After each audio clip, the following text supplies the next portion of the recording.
Bonjour chers téléspectateurs, vous qui avez l'habitude de suivre la chaîne Rafah TV nationale internationale. Aujourd'hui nous sommes à Ndamatou pour votre émission Sama Classe tous les 15 jours. Nous sommes à Ndamatou à l'école Institut franco-arabe Tafsir Mbacké Ndoumbe de Ndamatou. Donc on va entrer à l'intérieur, voir ce qui se passe, les découvertes.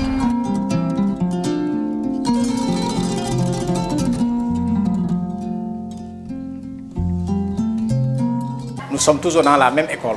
Cette fois-ci, nous sommes dans la classe de Monsieur Si, la classe de 3e. Monsieur Si, vous pouvez vous présenter aux téléspectateurs. Oui, bonjour, monsieur. C'est monsieur Sadio. C'est Sadio. Et bonjour aux téléspectateurs de cette télévision. C'est monsieur Si, professeur de mathématiques et de sciences physiques. Voilà.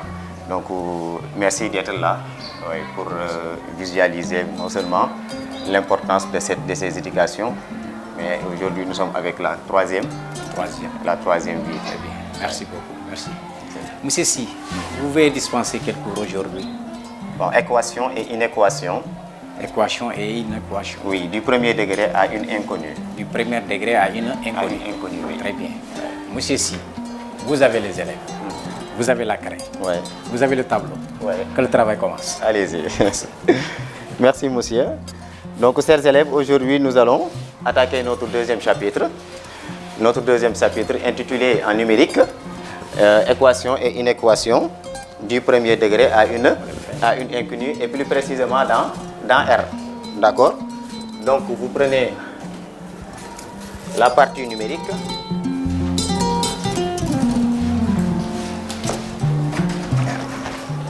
Chapitre 2.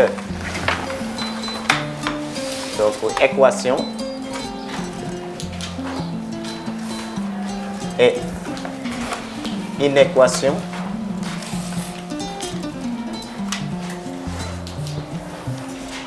et une équation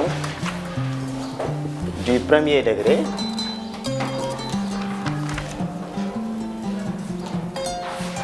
à une inconnue.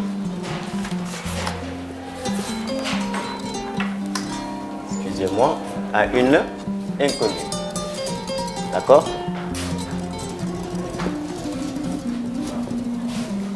Voilà. Comme vous le savez, on l'avait vu en quatrième, ces genres d'équations. D'accord?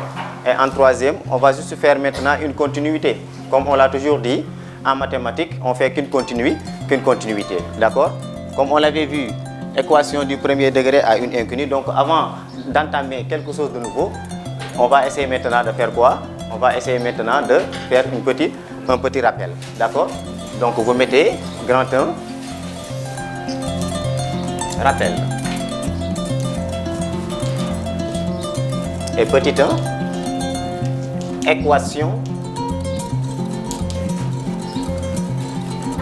d'un produit ou bien de produit nul.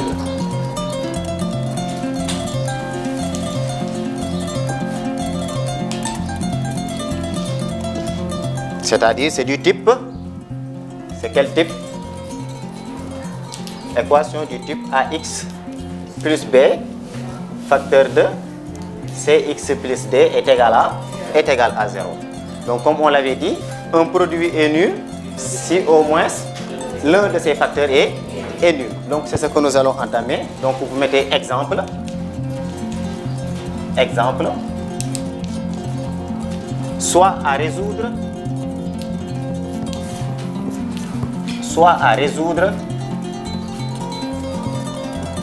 l'équation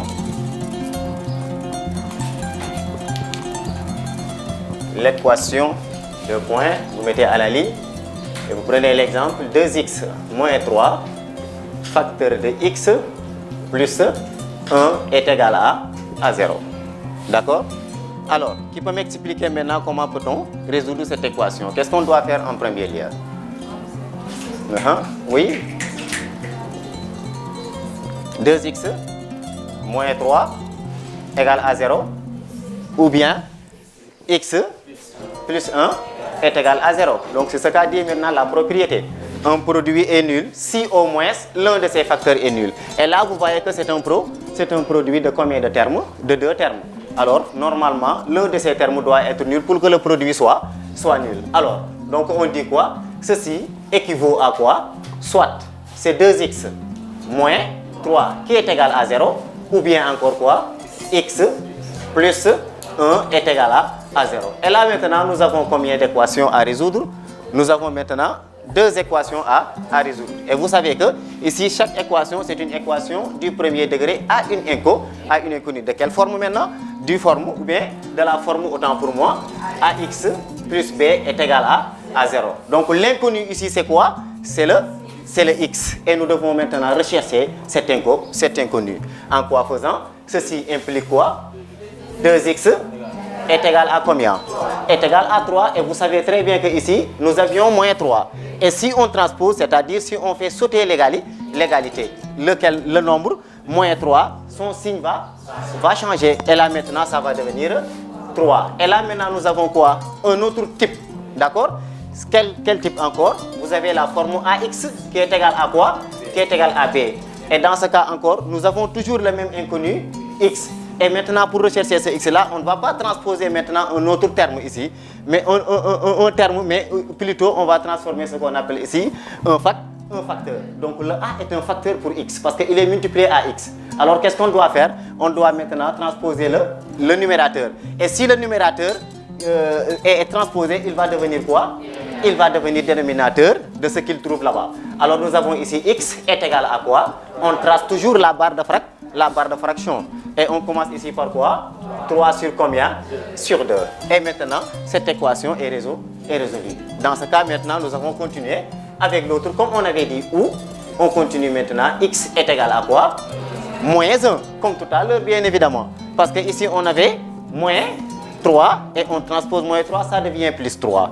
Mais comme plus 3 égale à 3, ici, ça ne vaut pas la peine de mettre le signe plus. Mais là, il faut impérativement mettre le signe plus parce que plus 1 n'est pas égal à plus à moins 1. Donc là, on va placer moins 1. Est-ce que cette équation est résolue? Oui, donc nous avons maintenant deux solutions. Reste à faire quoi? Reste à faire quoi maintenant? On donne la solution et ici, on va dire quoi? Donc, S est égal à quoi? Moins, mais avant moins 1, on met quoi? On met des accolades. Parce que n'oublie pas que la solution n'est rien d'autre qu'un ensemble. Donc c'est un ensemble de solutions. Et comme on vous l'avait dit aussi en 6e, un ensemble est toujours écrit comment?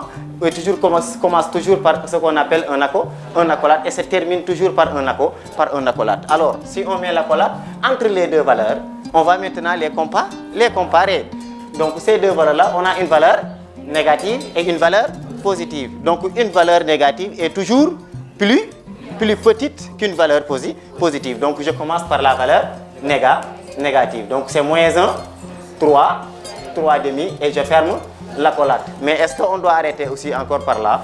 Il nous reste toujours à encadrer le résultat. Parce que non seulement vous êtes en classe d'examen et vous ne savez même pas quel est le prof qui va vous corriger. Et d'habitude, on corrige en regardant directement les solutions obtenues. Et dans ce cas, nous avons quoi? S est égal à quoi? Moins 1 et 3 demi. Est-ce que c'est bon? Très bien, donc vous prenez la correction.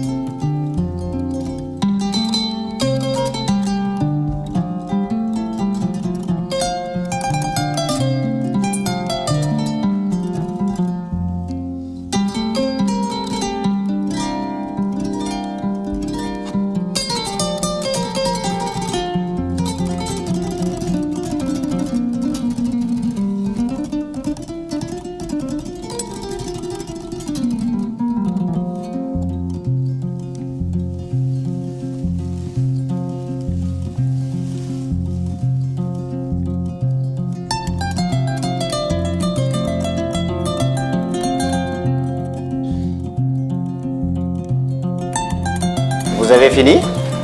Bien. Donc, là, nous avons fait un petit rappel pour résoudre maintenant une équation de ce type. Et vous voyez que toujours une équation Notre objectif, c'est de chercher l'inconnu. Donc, pour quelle valeur de x ce produit-là est nul. Donc, nous aurons maintenant à attaquer une continuité, comme je vous l'avais dit au début du cours. Donc, vous mettez petit 2. On va voir maintenant une nouvelle forme d'équation. D'accord? Donc, vous mettez équation du type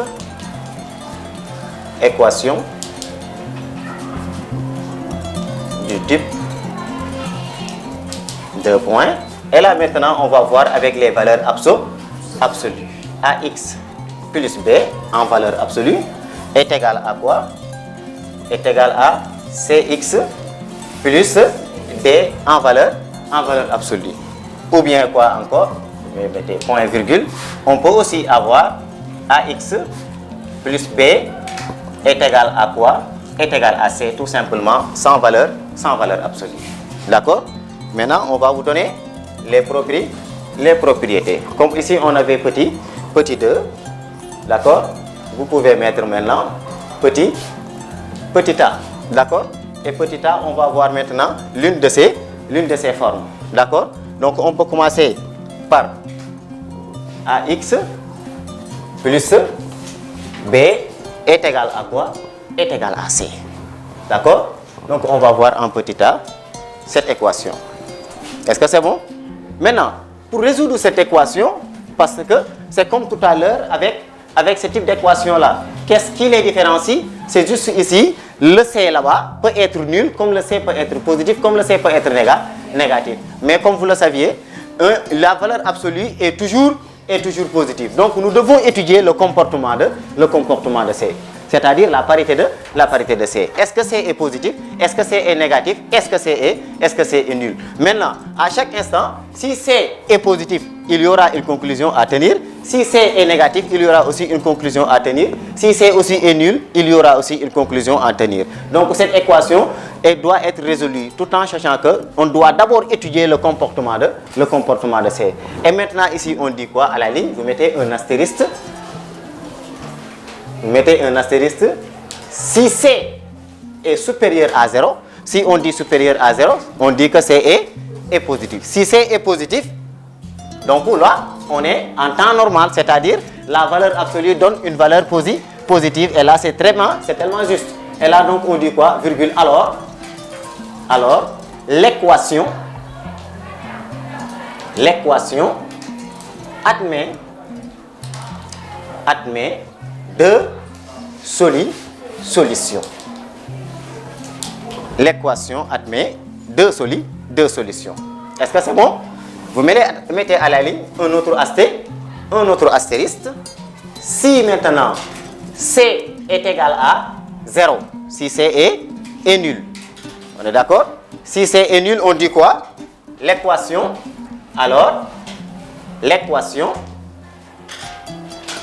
on dit l'équation admet une seule solution. Une seule solution. D'accord? Et maintenant, si C est négatif, si C est inférieur à 0. Là, on dit maintenant une valeur absolue est inférieure à 0. Et là, on sait que c'est injuste. D'accord? La valeur absolue est toujours positive. Donc, on dit quoi? Ici, alors, l'équation n'admet pas de solution. Alors, l'équation n'admet pas de solution. L'équation n'admet pas de solution. D'accord? Et si une équation n'admet pas de solution, on dit S égale l'ensemble vide. D'accord? Monsieur Si, oui. Donc vous me faites rappeler l'année où je faisais la troisième. La troisième. J'étais au coin là-bas. Je me rappelais de mes professeurs. Les professeurs qui m'ont eu en mathématiques, tels que M. Faye, M. Fadera, M. Ndao. Donc c'est intéressant. C'est important. Et aussi, de passage aussi, vous me permettez aussi de remercier moi aussi mes très chers professeurs, d'accord, qui m'ont tenu aussi en collège aussi, tel que comme vous l'avez dit, Moussé Sek, oui, on l'appelait même Sek Ndanan, tellement il était bon en mathématiques, oui, vraiment. Je me rappelle aussi de Monsieur Tchoun, lui était vraiment mon idole en mathématiques, vraiment, tel que aussi mon professeur de sciences physiques, Monsieur Diop aussi. Bon, je les remercie de passage, et tel et les autres aussi. Et les autres aussi, c'est ça. Vraiment, c'est intéressant. Avec aussi les identités remarquables, là, ça vous fait. Avec les identités remarquables, etc. C'est intéressant. Il faut aimer les mathématiques. Il faut aimer les mathématiques. Important. Les mathématiques, c'est autre chose. C'est autre chose, vraiment. Très bien. Monsieur, si, comme vous avez presque. Vous avez fait l'entonation, etc. Machallah. Merci beaucoup. Comme l'émission tire vers sa fin, quel est le message à travers les élèves que vous allez donner aux élèves? D'accord. Pour que les élèves vraiment puissent s'accrocher. Surtout aux mathématiques. D'accord.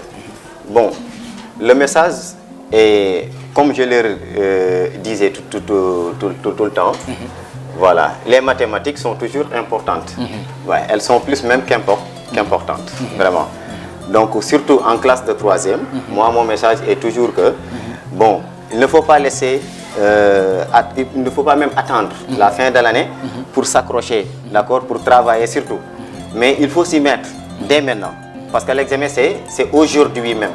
D'accord, nous sommes presque à moins de 8 mois, mais on dit que c'est demain l'examen. D'accord? Donc on doit s'y mettre et les mathématiques sont importantes. Donc ouais, comme il l'a dit tout à l'heure, bon, j'ai fait la projection comme il l'a dit, mais ici, vous savez qu'elles ne sont pas aussi faciles. D'accord? Képp ku naan la math bi dafa yomb, dalay nax. Là, c'est sûr. D'accord? Mais là, vraiment, il faut que l'élève s'accroche. D'accord? Ça ne veut pas dire que l'affaire est difficile et là, bon, je vais directement me décourager et dire que bon, sont difficiles, toujours sont difficiles. Donc si vous voulez devenir quelqu'un de mieux, il faut vraiment aimer les mathématiques pour devenir au moins un bon scientifique. C'est la base des sciences, les mathématiques. Est-ce qu'il n'est pas préférable aussi d'écrire ici au niveau de la porte? Nul n'entre ici s'il n'est géomètre. Il faut que vous formez les scientifiques. Oui, le Sénégal, nous avons ce problème-là. Il y a beaucoup de littéraires. Moi qui vous parle, je suis littéraire. Sûrement. Il y a beaucoup de choses à régler là. Très bien. Et le message que vous allez donner aux parents, l'importance du cours en wolof daal. Parents yi nekk kër ga di seetaan. Ñoo xam ne lan mooy parce que dañuy dégg tey seen doom yi wax ne tey dama am mathématique mais parents yi nekk kër ga xamuñu lan mooy mathématique. D'accord. Léegi yow nga expliquer ko parents yi. Oui, bon li ñu mën a tënk ci mathématique. Ouais. Parce que d'abord importance na rek tax na tey boo nekkoon ci kër ga rek di may joxe benn exemple. Boo nekkoon ci kër ga nekk ak mère bi wala paa bi. te jàngul supposons mu bëgg a def tey benn calcul wala mu bëgg a xam dara tey ay natt lay dajale moo xam lu muy dajale dina woo au moins ki nga xamante ne moo jàng te bu jàng bu comprendre comment on fait l'addition ou bien la soustraction ou bien et cetera day am problème. Donc ni ñuy boolee xaalis ni ñu koy séparer ni ñu koy séddalee loolu lépp mathématique parce que si on parle de séddale vous allez me dire que c'est la division. Bu ñuy wax ne ni ñuy boolee xaalis ni ñuy me dire que c'est la somme ou bien c'est l'addition. D'accord? Et ce qu'on trouve tout sera maintenant ce qu'on appelle la somme. Donc parents yi d'habitude na ici à Touba vraiment bon ñu ngi góorgóorlu nag temps yi moom vraiment parce que ñu ngi gis ne avec l'aide de l'administration et tout dem di leen conscientiser bon ñu ngi gën a forger wu quand même dans l'apprentissage parce que mathématique moom si vous voulez vraiment devenir quelqu'un demain il faut ngeen sonn ci tey boo jàngul defoo dara tamit ëllëg ci biir nga am xaalis des fois ma dégg ko ñu ne mën ngaa bañ a jàng pare am xaalis mais soo amee xaalis te jàngoo da ngay fay ku jàng pour mu garder la sa xaalis pour mu teel la sa xaalis donc ana mook nga jàng ba xam am sa xaalis mën koo teel sa bopp te kenn du la ci nax voilà ki nga woo sax mu lay liiral sa message déjà message bi en sutura la mais tey boo ko keneen liiree xam nga ba xam mën na la teel sa secret ou non donc sont tous importantes ñuy forcer waat parents yi ñu gën a bàyyi xale yi surtout ci jàng mi voilà fii nag moom c'est le contraire parce que boo ñëwee à Touba da ngay gis ne salle yi jigéen ñi sax ñoo ciy ëpp góor mais nag poursuivi bi mooy nekk problème la continuité chez les femmes d'accord boo ñëwee ba 3e def nga 4 ans doog a ak si 3e soo pertee yow année boobu diplôme te amoo ko à cause de je ne sais pas les motifs bien les signes sont énormes voilà donc mais accrochez-vous voilà da ngeen a jàng ba 3e bu leen bàyyeeku parce que am ngeen ay morom yu defi leneen mais ñooñu jànguñu ba 3e d'accord Donc accrochez-vous et cherchez au moins, je dis au moins le bac, d'accord, pour au moins devenir quelqu'un dans cette notion. Ok. Quel message donnez-vous, comment ici, votre école, comment vous trouvez l'école? Parce que partout on entend à Touba, il n'y a pas assez d'écoles, les gens sont surtout l'école française ici. Donc j'ai vu les choses et puis c'est la même chose. Au Sénégal, c'est la même chose. C'est la même chose. Quel message donnez-vous? Voilà, parce que si vous avez mathématiques, comme nous avons cité son cher professeur, Moussa Seck, vraiment, dañ doon wax ne fii ba Chine amul changé kenn du ko jàngal kenn xanaa ki bañ kese moom moo mën a ñàkk a bañ a mën mathématique mais amul école tafsir Mbacké Ndoumbé comme fii ñu nekk nii tey macha allah élèves yi moom boo génnee ci salle yi tey man moom wax dëgg yàlla je suis flatté bu ma génnee fii dañ naan monsieur si xanaa yow doo ngay jàngale ci école parce que élèves bu ko fekk ci salle bi mu naan dañuy def renforcement boo duggee ci salle bi mathématique lay nekk di def mathématique la ñu nekk di def donc la majeure partie des fois nga trouvé ñu def leneen mais la majeure partie vraiment mathématique nga leen di fekk ñuy def c'est-à-dire que bëgg nañ quoi et que bëgg boobu bon yàlla nag mooy maye yàlla na leen gën a jàppale élèves yi aussi du Sénégal parce que comme ni ñu ko waxee fii ba Mbacké man je dépasse même Mbacké je dis fii ba Sine fii ba quoi où que ce soit mathématique bi monsieur Sidi la jàngal foo dem boo maîtriser lii classe de 3e doo ci am problème donc c'est la même chose école yi ñu ngi biir Touba surtout sax ces genres d'école là nga xamante ne dañuy def franco arabe nga bëgg a def français boo ñëwee di nga jàng boo bëggee def aussi arabe boo ñëwee di nga def cours donc c'est important directeur du ma bàyyi ma wax lu dul noonu. Donc, votre dernier mot de la citation du jour. La citation. Oui, bon, comme on est des scientifiques, une citation que je vais emprunter chez Einstein. Bon, et qu'est-ce qu'il nous disait? Einstein nous disait que, bon, la vie, comme j'ai l'habitude de le dire même, bon, la vie n'est qu'une bicyclette. Et pour faire avancer une bicyclette, il faut pédaler. D'accord? Et donc, dans cette vie-là, pour devenir quelqu'un d'aimé, il faut aussi forger. Parce qu'il nous disait, j'emprunte tout simplement les mots d'Einstein, la vie n'est qu'une bicyclette. Et pour avancer, il faut pédaler. Donc, chers élèves, il faut forger pour devenir quelqu'un dans cette citation. Voilà. Bon, moi, citation Einstein, parce que Einstein n'est pas Wolof, mais nous, quand même, nous comprenons ce qu'il a dit en français. Qu'est-ce qu'il a dit? La vie n'est qu'une bicyclette et pour avancer, il faut pédaler. Mu ne maanaam boo xam ne bicyclette mooy vélo yi xale yi di pédaler ci tali bi. mu ne àdduna moom noonu la ko tënkee dafa mel ne vélo bu taxaw te vélo bu taxawee kenn mënu koo yëngal moom mënul yëngal boppam kon pour nga bouger pour nga jógee fi nga nekk dem ci beneen niveau il faut nga pédaler maanaam il faut nga def benn effort. Il faut def effort au moins pour que nga mën a bouger ci fi nga nekk. Monsieur Sy nee na la vie est une bicyclette. Donc il faut pédaler pour avancer. Donc la personne qui l'a pris, Albert Einstein, c'est l'une des scientifiques les plus, je ne sais pas. Einstein moom toute personne qui a eu vraiment à faire des études poussées da ngay dégg sa fois ñu wax Einstein, Albert Einstein. C'est d'ailleurs le meilleur physicien. Le meilleur physicien. Oui, du 21e siècle. Du 20e siècle, Albert Einstein. Très bien. Donc, nous avons aussi M. Diatara, un déclarant responsable. Hein? Voilà. Ok. M. Diatara, les actionnaires aussi. M. Diatara, comme il y a une fille, nous avons tout petit école B. Ça gis-gis. Ça gis-gis. Assalamu alaikum wa rahmatullah. Je suis ci école Tafsir. Ci tout Serigne Moustapha Diatara, mi nga xam ne moo créé école bi. ci année 2005 ci 2005 la ko créé woon nga ñëw ci école boo xam ne nag école nag franco arabe la maanaam boo gisee nii da ngay foog ne français la waaye franco arabe la maanaam 50-50 la comme ni ñu leen jàngalee français bi noonu leen jàng arabe bi am na xale yi ngay gis nii yëpp daanaka boo leen gisee kenn ku nekkoo ci lak arabe mu tontu la ko ci bindloo mu bindal la ko ci bindloo français mu bindal la ko loolu lépp lu ci suñu jublu woon mooy ngir ki daa war a xam addunaam xam àllaaxiram xam diine xam sa adduna ñaar yëpp nga boole ko te loolu li tax mu am solo mooy dañoo gis ne moo ëpp solo fuuf nga xam sa adduna rek te xamoo sa diine moo ëpp solo tamit nga xam sa diine rek te xamoo sa adduna nga boole ñaar yëpp day am solo ndax nit ki bu boole ñaar yëpp day nekk nit ku mat léegi koo xam ne day am benn wàll gi manqué genn wàll gi kooku nag day des waaye nag li ñu ci jublu mooy li tax ñu jël programme bi dañoo bëgg am nit koo xam ne day mat maanaam ci loo ko jëmale rek mu jëm ci loolu maanaam bu yàlla defoon nag mu jàngoon ba am diplôme bi nga xam ne mooy diplôme bi war a liggéeyee fu mu dem ci war faa liggéey dana sàmm digganteem ak yàlla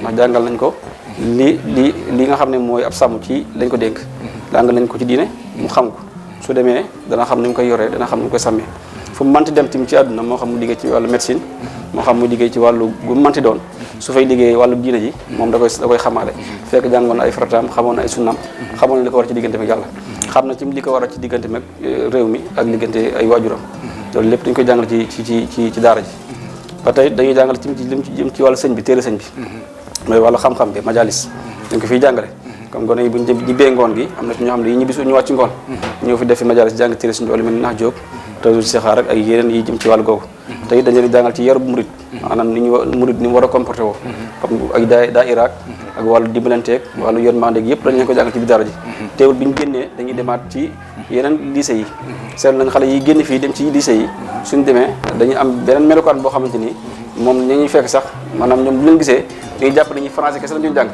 fekk ñoom lañ cee boole français ak arabe waaye teewul ñoom bu ñu demee ñooy man ñooña wala ñoo ñu leen man macha allah ndax ñoom yor nañ ñaari melokaan yëpp moo tax na daal sëñ bi daal li mu ci jublu woon ko fii Tuubaa la dëkk bi suñu Tuubaa la te suñu Tuubaa dafa xam-xam yëpp am njëriñ xam-xam boo mën a jàng am njëriñ moo tax dañuy boole ñaari xam-xam yëpp jànganoo ko duñu jëmal rek ci wàllu français rek jàngale ko duñu jëm tip ci wàllu arabe rek jàngale ko ndax boo ko jàngale arabe day des donc soo ko jàngale français day des moo tax ñu boole ñaar yëpp jàngal leen ko kon nag ñu ngi leen ñoom ñi xale yi itam wax dëgg yàlla ñu leen tàggat ci wàllu liggéey ndax dañoo seetlu xale yi ku ci jàng ba noppi boo génnee da ngay doo mën dara ñun dañu leen tàggatee la ci wàllu jëm ci wàllu informatique ak lu jëm ci wàllu lépp lu jëm ci wàllu liggéeyu jigéen am na ku ci génn rek da nga am loo mën a def pour boo liggéey nga mën koo jëriñ say waajur waaye loolu moo nekkoon kaddu yi te am na luñ ci mën a kaddu yi rafet na trop macha allah monsieur Diatara waaw kon jërëjëf ñu ngi leen sant bu baax ci yoon waa Rafah TV di rafetlu wax dëgg yàlla yitte jéego yi ngeen am ci ba seen xel dem ci wàllum njàng ba ngeen ci taxawaay bi ñu ngi leen di sant bu baax di leen ci gërëm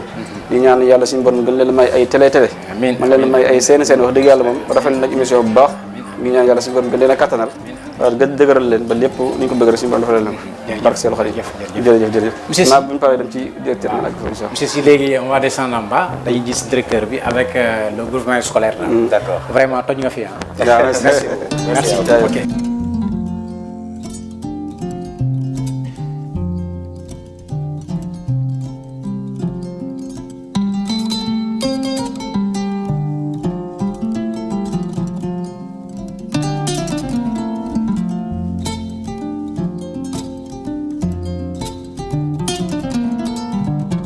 Nous sommes dans le bureau du directeur pour lui interroger un tout petit peu, en nous parlant un tout petit peu de l'école.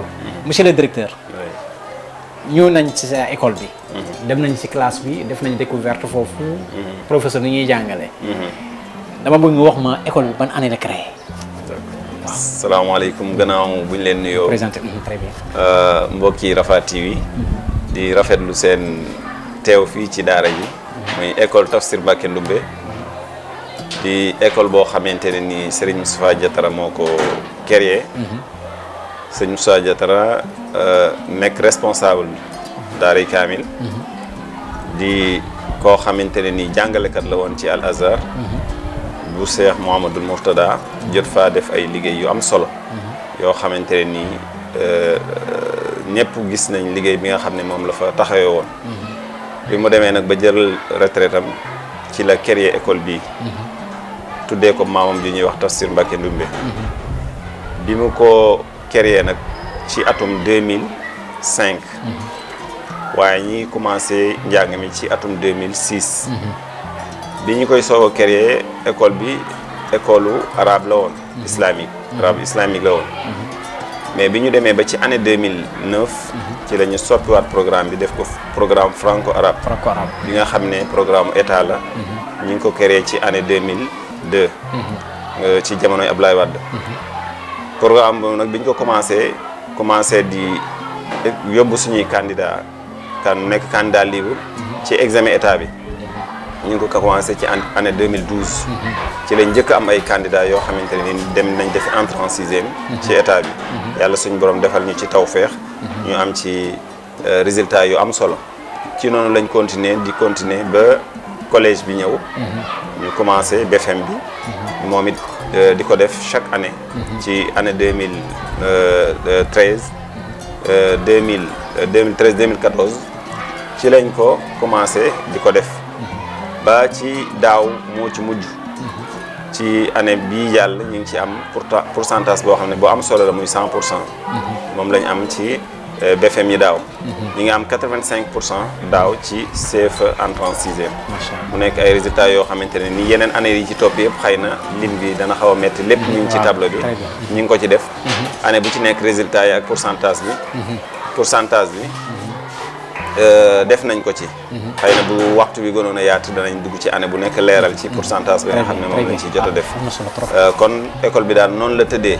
di école boo xamante ni nit ñi jublu nañ ko. ndax souvent li ëpp ci ñi fiy ñëw di fi indi seeni doom. dañ leen fiy tegtal. te ku ñuy tegtal boo ñëwee buñ la laajee lan moo tax ngay indi fi sa doom dañ ne ma njàng mi baax na. dégg naa yéen a ngi am résultat yu baax. loolu nag mooy performance boo xamante ne nii mooy performance école. mooy résultat yu baax. moo tax ñi nga xam ne dañuy xool résultat. dañuy xool école yu baax yi ñu fi yóbbu seen doom yi. te yaakaar na école bi ñu fi jot a génnee macha allah am na ci ñoo xam ne tey ña nga bitim réew. ñii ñi nga France. ñii ñi ngi ci yeneen réew yi ñii ñi ngi université. te ñu ci bari ci série scientifique yi lañ nekk. ndax xale yi ci matière yi ñu gën a fonk. muy ci primaire bi muy ci collège bi mooy matière scientifique yi. lu mel ni mathématique lu mel ni SVT lu mel ni PC. matière yooyu xale yi dañ ciy travail bu baax te dañ koo bëgg. te souvent bu ñu génnee fii am bu ñu amee BFEM bu ñu génnee lycée de Mbacké lañ leen orienté. te souvent bu ñu leen orienté lycée de Mbacké ñi ëpp ci xale yi tey fi mu toll nii ñi fi génnee ñu ngi ci S1 yi S2 yi. foofu lañ nekk.